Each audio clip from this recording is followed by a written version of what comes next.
DOST. Balitaan mo kami, Harry Bayona. Good morning, Harry. At ang ating panahon para sa araw na ito. Good morning, Perceline. Para sa asang lagay ng panahon ngayong Lunes, July 8, relatively speaking, fair weather naman ang ating mararanasan. Yan ay dahil sa Intertropical Convergence Zone o ITCZ, dyan po yan sa Palawan at sa Mindanao.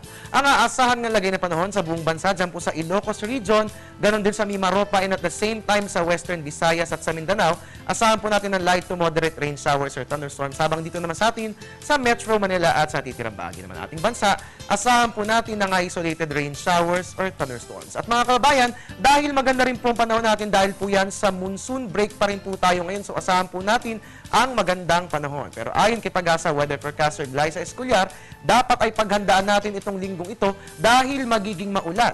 May bagyo kasi tayong binabantayan sa labas ng ating PAR at inaasahang by Wednesday ay papasok ito. At by Thursday, inaasahang kung mahahatak po niya yung sama ng panahon or rather yung hanging habagat na siyang magdadala ng mga pag-ulan sa buong bansa. So mga kababayan, dahil magiging maulan ngayong in the next few days, asahan po natin na magbitbit na rin po tayo ng mga payong, kapote at bota ng sagayon ay hindi po tayo ma-stranded sa kalimang bumaha.